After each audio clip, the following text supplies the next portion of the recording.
पुस्तक प्रकाशन समारंभाचे अध्यक्ष, अखिल भारतीय समाजवादी शिक्षण हक्क सभेचे अध्यक्ष प्राचार्य रमेश पाटील, आजच्या कार्यक्रमाचे प्रमुख पाहुणे आणि अखिल भारतीय मराठी साहित्य संमेलनाचे अध्यक्ष भारत सासने, भाईंच्या नंतर समाजवादी शिक्षण हक्क सभेची धोरण अत्यंत समर्थपणे जे तुम्हा सगळ्यांना बरोबर घेऊन पुढे नेत आहे ते प्राध्यापक शरद चावडे, या पुस्तकाच्या दुसऱ्या लेखिका सुरेखाताई आणि आपण सर्व उपस्थित. आज देशामध्ये सामाजिक न्याय धोक्यात आलेला असताना, सामाजिक न्यायाच्या संकल्पनेच्या चिंधड्या उडत असताना, पुन्हा नव्यानं या देशातल्या बहुजनांना शिक्षणापासून वंचित करण्याचं एक नवं षडयंत्र नव्या शिक्षण धोरणाच्या आधारे रचलं जात असताना, लोकराजा शाहू महाराज सामाजिक न्याय आणि शिक्षण हे तुम्ही पुस्तक लिहिणं आणि ते प्रकाशित करणं ही घटना माझ्या दृष्टीने अत्यंत महत्त्वाची. म्हणजे आपल्या सर्वांच्याच लढाईसाठी तुम्ही एक हत्यार देता. भारत सासने जेव्हा संमेलनाचे अध्यक्ष झाले तेव्हा त्यांचं काही साहित्य मी वाचलं होतं, पण मराठी साहित्य संमेलनाच्या अध्यक्षाचं मूल्यमापन मी गेले कित्येक काळ हे त्याच्या साहित्यापेक्षा साहित्य संमेलनातल्या भाषणानं करतो. कारण अनेक वेळा असं लक्षात आलं की साहित्यिक फार मोठा आहे आणि ज्या वेळेला तो त्या साहित्य संमेलनाच्या अध्यक्षपदावर उभा राहतो तो बघता बघता त्या व्यवस्थेचा भाग बनतो आणि त्या व्यवस्थेला कुठलंही आव्हान देण्याची हिंमत त्याच्यामध्ये नसते आणि त्या क्षणी त्या साहित्यिकाचं सगळं साहित्य माझ्या दृष्टीने अर्थहीन बनतं आणि तो शब्दांचा फुलवरा बनतो.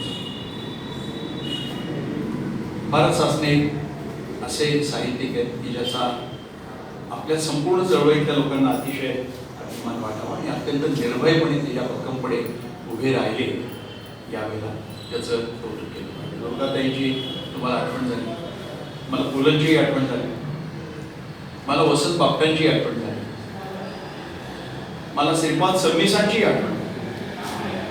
अत्यंत विवाद्य पद्धतीने ते सगळं त्यांचं साहित्य संमेलनाचं अध्यक्षपद हे पुढे गेलं आणि सासने सर एक गोष्ट मला अतिशय अभिमानानं सांगितली पाहिजे की ज्या वेळेला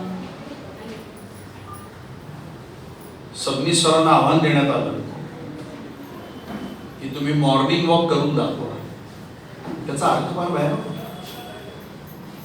कारण मॉर्निंग वॉकला गेलेल्या दाभोळकरांची हत्या झाली आणि मॉर्निंग वॉकला गेलेल्या पानसरेंची हत्या झाली होती आणि त्या पार्श्वभूमीवर की त्यांना आव्हान देण्यात आलं होतं आणि त्यावेळेला morning walk with Shripad Sabnis हा आरोग्य सेनेने केलेला आहे. संमेलनाच्या आदल्या दिवशी घडलेली घटना आणि आमच्यापर्यंत आम्ही वेगळं ताकद देण्याचा प्रयत्न केला आणि तुमच्यासारखी व्यक्ती आज या प्रकाशनासाठी असेल मला खूप मोलाची वाटते. अध्यापक सभा फार झंझावती काम करते,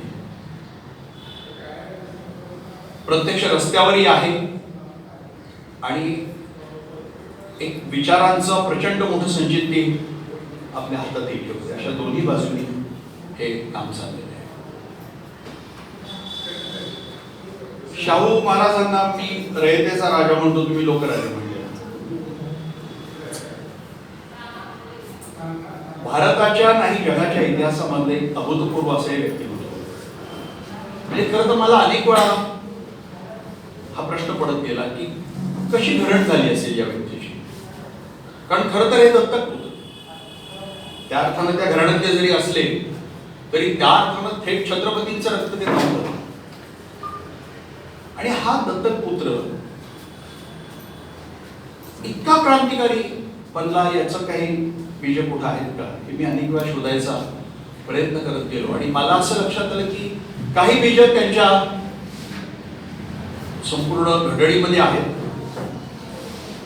त्यांना ज्या इंग्रजी शिक्षकांनी म्हणजे इंग्रज शिक्षकांनी शिक्षण दिलं, फ्रेझर साहेब त्यांच्याशी त्यांचे आयुष्यभर घनिष्ठ संबंध राहिले, त्याच्यामध्ये आहे. शाहूंना घेऊन ते देशभर हिंडले आणि ते युरोपला जाऊन आले आणि इटलीचं फ्लॉरेन्सला शाहू महाराज गेले आणि तिथलं प्रबोधनाच्या युगाचा सगळा इतिहास जेव्हा शाहू महाराजांनी अभ्यासला, मला असं वाटतं की ती फार मोठी प्रेरणा त्यांच्या वाटचालीची असेल. युरोपमधल्या प्रबोधनाच्या संपूर्ण क्रांतीचं खरं नेतृत्व हे ग्रीसपेक्षा फ्लॉरेन्स या शहराने केलं आणि तिथे शाहू महाराज जाऊन आले. मला असं वाटतं की कदाचित प्रबोधनाच्या संपूर्ण क्रांतीची तिथे पडलेली असावी. तुम्ही पुस्तकामध्ये फार सुंदर उल्लेख केलाय किंवा फुले आणि आंबेडकर यांचा दुवा शाहू महाराज होते. मला फार उचित असं ते तुलना वाटली. पण शाहू महाराजांच्या संपूर्ण वाटचालीची दुसरी एक प्रेरणा होती, ती आपल्याला विसरून चालणार नाही, आणि ते म्हणजे वेदोक्त प्रकरण. ती ठिणगीच होती. म्हणजे छत्रपती शिवाजींच्या वारसाला, मराठा साम्राज्याच्या गादीवर बसलेल्या छत्रपतीला, तो पंचगंगेमध्ये स्नान करायला गेल्यावर राजपुरोहित स्पष्टपणे सांगतो की हे जे वेदपठण मी करतोय हे वेदपठण शूद्रांसाठीच आहे, ब्राह्मणांसाठीच वेदपठण तुम्हाला ऐकण्याचा अधिकार मी नाकारतो. आणि एक गदारोळ होता. संपूर्ण महाराष्ट्रामध्ये एक प्रचंड घुसळण सुरू होते. शाहू महाराज अत्यंत भक्कमपणे आपला कुठलाही तोल ढळू न देता त्या प्रकरणामध्ये उतरतात आणि लोकमान्य टिळक शाहू महाराजांना विरोध करतात. असा तो सगळी ती पार्श्वभूमी आहे. आणि कदाचित त्याच्यातच शाहू महाराजांना ब्राह्मणेतर चळवळीचं महत्व कळलं असावं. कदाचित त्यातूनच शाहू महाराजांना महात्मा फुलेंच्या विचाराचा आणि त्यांच्या सत्यशोधकी विचारांचं आकर्षण निर्माण झालं असावं. त्यांनी तो सत्यशोधक धर्म स्वीकारलाही होता. ही एक शक्यता आहे. आणि तिसरी गोष्ट मात्र मला जी नेहमीच वाटत आलेली आहे की इतिहासातली अनेक मोठी माणसांच्या मोठेपणाची आणि त्यांच्या वैचारिक वाटचालीची बीज सापडणं कठीण असतं, कारण ती मुळातच त्यांच्यात उपजत निर्माण झालेली असतात. शाहूंच्या बाबत मला तिसरी गोष्ट जास्त खरी वाटते. वेदोक्त प्रकरणानंतर खऱ्या अर्थानं शाहू महाराजांची वाटचाली संपूर्ण या दिशेने केली गेली. म्हणजे मला असं वाटतं की शाहू महाराज कदाचित संपूर्ण भारताच्या इतिहासाच्या वाटचालीचा विचार करायला लागले असावे. आणि ही सगळ्या वाटचालीचा विचार करत असताना भविष्याची वाटचाल या देशाची कशी असावी याचाही ते विचार करत असले पाहिजे. कारण शाहू महाराजांनी जे जे काही केलं तो स्वतंत्र भारताच्या संविधानाच्या संपूर्ण रचनेचा पाया होता. बारकाईने तुम्ही जर पाहिलं शाहूंच्या संपूर्ण वाटचालीकडे तर लक्षात येईल की बाबासाहेब आंबेडकरांच्या घटनेचा फार मोठा पाया हा त्यांनी त्यांच्या संपूर्ण राज्यकारभाराच्या काळात घालून होता. आणि शाहू शेवटी राजा होता. तो त्या अर्थानं खालसा झालेल्या एका राज्याचा राजा होता आणि ज्या राजावर खऱ्या अर्थाने हुकूमत होती ती इंग्लंडच्या राणीची होती. आणि असं असतानाही शाहू महाराजांनी जे जे घडवलं ते अभूतपूर्व असं होतं. त्याचा अतिशय सविस्तर आढावा या पुस्तकामध्ये घेतलेला आहे. मला फक्त काही मोजक्याच गोष्टींचा उल्लेख करणं त्याच्या पार्श्वभूमीवर अत्यंत गरजेचं आहे. आपल्या देशाचा जो इतिहास आहे त्या इतिहासाचे टप्पे सांगण्याच्या निरनिराळ्या पद्धती आहेत. आर्यपूर्व काळ, आर्यांचा काळ, त्यानंतरचा काळ, वेदविरोधी विचारधारा, लोक काय जैन येतील, बुद्ध येतील.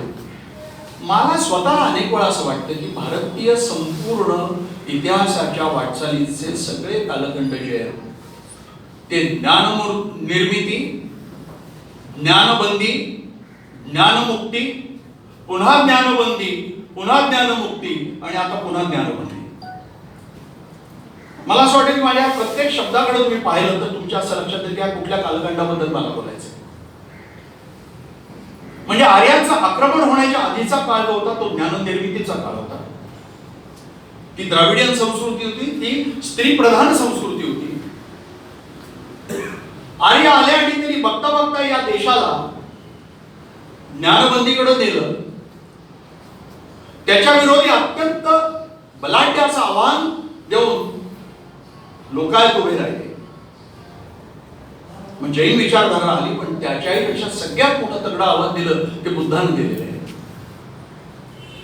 आणि हे आव्हान फार दीर्घकाळ टिकलं. हा पुन्हा ज्ञानमुक्तीचा काळ होता. आणि पुष्यमित्र शुंगानं बुद्धाची क्रांती पुन्हा प्रतिक्रांती करून ज्ञानबंदीकडे नेलं आणि शंकराचार्यांनी त्याच्यावर कळस. काही प्रमाणामध्ये ब्रिटिशांनी या ज्ञानबंदीतून बाहेर काढण्याचा प्रयत्न केला, पण ब्रिटिशांच्या इथल्या राज्याची प्रेरणा ही आर्थिक प्रेरणा होती. मुस्लिमांच्या आक्रमणाची प्रेरणा ही सत्तेची प्रेरणा अधिक होती, धर्माची प्रेरणा ही दुय्यम होती, आर्थिक प्रेरणा फारशी नव्हतीच. ब्रिटिशांच्या इथल्या संपूर्ण आक्रमणामध्ये आणि या देशाला गुलाम करण्याच्या त्यांच्या संपूर्ण वाटचालीमध्ये आर्थिक प्रेरणा ही अधिक होती. त्यांना शोषण करायचं होतं आणि त्यांना इथलं काहीतरी तिकडं पाठवायचं होतं. आणि हे करत असताना आपली सत्ता टिकणं, ती अबाधित राहणं आणि ती सत्ता टिकलेली असताना या देशाला आर्थिकदृष्ट्या पूर्णपणे शोषण करून आपल्या देशाला श्रीमंत करणं एवढंच त्यांचं मूलभूत कर्तव्य होतं. त्यामुळे त्यांनी अनेक सुधारणा आणल्या, त्यांनी अनेक आधुनिकता या देशामध्ये आणल्या, शिक्षण आणलं, शिक्षण पसरवायला सुरुवात केली. पण हे सगळं करताना त्यांच्या प्रत्येक गोष्टीचा पाया होता हा इंग्रज शासन हे कसं चालू राहील आणि आपला आर्थिक पाया कसा बळकट होईल हाच होता.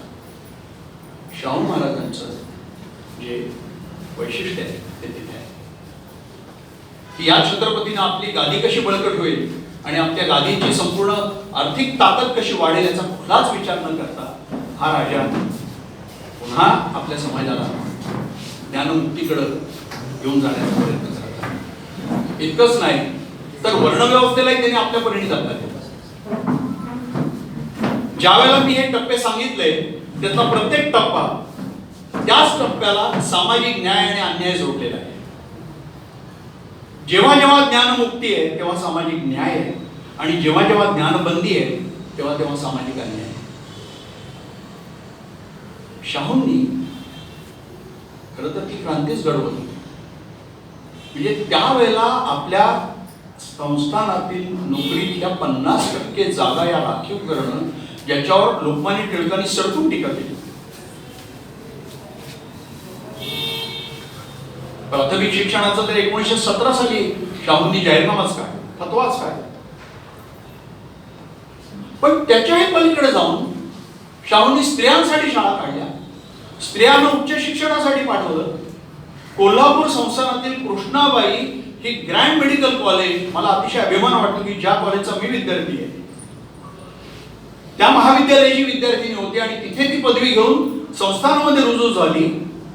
त्यानंतर शाहूंनी तिला पुन्हा उच्च शिक्षणासाठी इंग्लंडला पाठवलं आणि आनंदीबाई जोशी ज्या उच्च पदवी घेऊन भारतामध्ये येणार होत्या त्यांची नेमणूक शाहूंनी आधीच करून ठेवली होती. दुर्दैवाने त्यांचं निधन झालं. पण त्याच्याही पेक्षा मला ही अतिशय महत्त्वाची गोष्ट वाटते की आपल्या विधवा सुनेला इंदुमती देवीला शाहूंनी नुसतं शिकवलं नाही, ती विधवा झाल्यावर तिला अश्वारोहण शिकवलं आणि तिला ड्रायव्हिंग शिकवलं. स्त्री मुक्तीचा धडा हा माणूस आपल्या कृतीने ज्या ताकदीनं हा सामाजिक न्याय केवळ आरक्षण आणणं किंवा अस्पृश्यता शाळांमधून नाहीशी करून आपल्या संस्थानातल्या सर्व अस्पृश्यांची मुलं हे स्पृश्यांच्या बरोबर बसतील असा फतवा काढणं हा सामाजिक न्याय होताच. स्त्रियांना शिक्षण देणं, त्यांना उच्च शिक्षण देणं हा सामाजिक न्याय होताच. सर्व गोरगरिबांना तऱ्हेतऱ्हेच्या शिष्यवृत्ती देऊन त्यांच्या शिक्षणासाठी आर्थिक पाठबळ देणं, गोरगरिबांसाठी वसतिगृह निर्माण करायची आणि पुन्हा त्या वसतिगृहामध्ये जेवणाची सोय करायची. शेतकऱ्यांच्या मुलांसाठी शाळा काढायच्या आणि बंधन घालायचं की शेतकऱ्याचं मूल सकाळची किंवा संध्याकाळचे 2 तास शाळेत येईल, उरलेला वेळ ते शेतावर जाऊन काम करू शकते. हे फक्त शाहू महाराजच करू शकतात. पण त्याच्याही पुढे जाऊन शाहू महाराजांनी सामाजिक न्यायातली जी फार मोठी पायरी गाठली होती. नंतर बाबासाहेब आंबेडकरांनी आपल्या वर्णव्यवस्थेचं जे सुप्रसिद्ध वर्णन केलेलं आहे की जिने नसलेली इमारत. पण मला नेहमी वाटत गेलेलं आहे की या जिने नसलेल्या इमारतीला जिने जोडता येऊ शकतात आणि ते जोडण्याचा एकच मार्ग आहे आणि तो म्हणजे आंतरजातीय विवाह. आणि शाहू महाराजांनी आपल्या राजघराण्यामध्ये अनेक आंतरजातीय विवाह घडवून आणले. शाहू महाराजांनी तंत्रज्ञानाची अनेक महाविद्यालय चालू केली. शाहू महाराज कलासक्त होते, त्यांनी कलेची देखील फार मोठी अनेक विद्यालय उघडली. याचं महत्व काय ते लक्षात घ्या. म्हणून शूद्रांच्या यादीमध्ये वैद्यालय टाकलं होतं आणि शूद्रांच्या यादीमध्ये कलाकार आणि साहित्यिक, नर्तक, संगीतकार यांनाही टाकलं होतं. शाहू महाराज केवळ एक काहीतरी विलासी राजा होता आणि सर्व राजांप्रमाणे तो कलेला आश्रय देत होता म्हणून ते कलेच्या या विद्यालयांच्या पाठीमागे गेले नव्हते, तर ते एक प्रकारे मनुस्मृती म्हणून काढत होते. आणि त्यामुळं कोल्हापूर हे कलानगरी झालं. अनेक मुस्लिम घराण्यातले गायक शाहूंनी कोल्हापुरामध्ये आणले. अनेक शिल्पकार, चित्रकार, संगीतकार, चित्रपटकार यांची ती भूमी झाली. म्हणून शाहूंचं कलेला आश्रय देणं हे मला इतिहासातल्या अनेक राजांनी कलेला आश्रय देण्यापेक्षा फार वेगळं वाटतं, हे समजून घेतलं.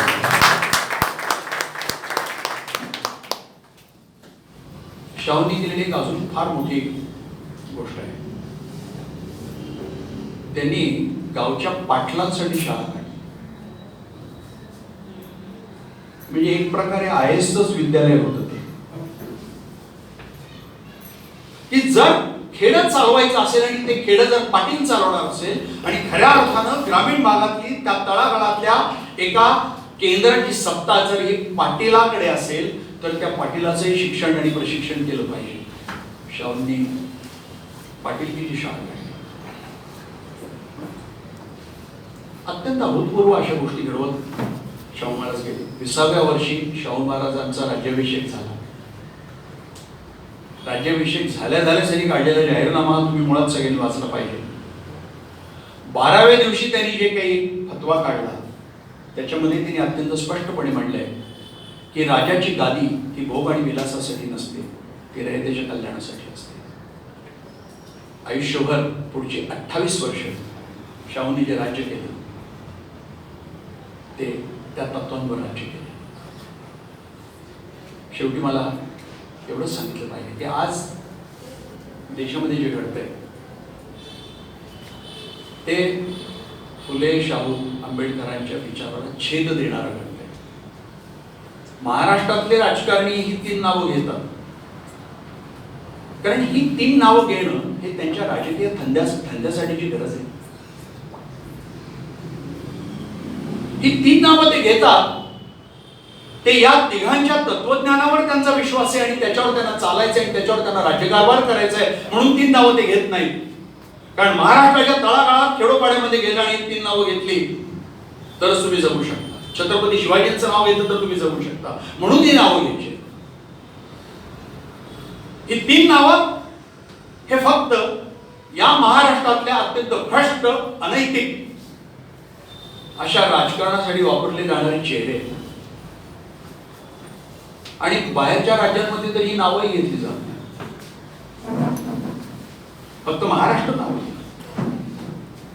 या 3 लोकांनी ज्या पद्धतीने तत्वज्ञान संपूर्ण मांडून या देशाचा सगळा खरं तर पायच घालून दिलेला होता, ही नावं बाहेर घेतली जात. आज देशामध्ये अत्यंत विदारक अशी परिस्थिती आहे.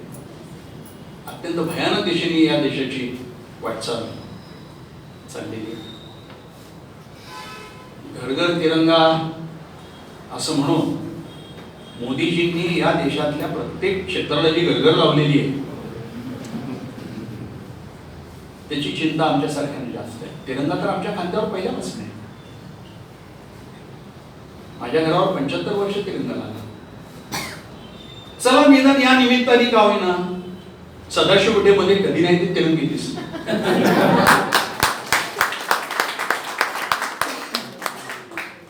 आशा करतो की ते पुढच्या वर्षी पुन्हा दिसतील, कारण हा इव्हेंट आहे. आणि आपल्या अनेक अपयशांना झाकण्यासाठी तिरंग्याचा इव्हेंट करण्यात आलेला आहे. आपल्या अत्यंत भयानक अशा अनेक धोरणांना झाकण्यासाठी आणि ती धोरणं जनतेच्या गळ्यामध्ये उतरवण्यासाठी हा तिरंग्याचा उन्माद निर्माण करण्यात येतो. विरोध त्याला आहे. आणि त्या पार्श्वभूमीवर हे पुस्तक तुम्ही लिहिणं ही गोष्ट मला अत्यंत महत्त्वाची वाटते. आणि मला खात्री आहे की आपल्या सर्वांच्या लढण्यातलं हे पुस्तक देखील एक महत्त्वाचं हत्यार बनेल. मध्ये तुम्ही भाईंच्या भाषणांचं, लेखनाचं फार उत्कृष्ट संकलन शिक्षणावरचं केलं. अशाच पद्धतीने आपण पुढे जात राहतो. आरोग्य सेना, भाईवैद्य फाउंडेशन आणि माझ्याशी निगडीत असणारे जे काही वैचारिक वाटचाल करणाऱ्या संघटना आहेत, आम्ही सगळेजण तुमच्याबरोबर खांद्याला खांदा लावून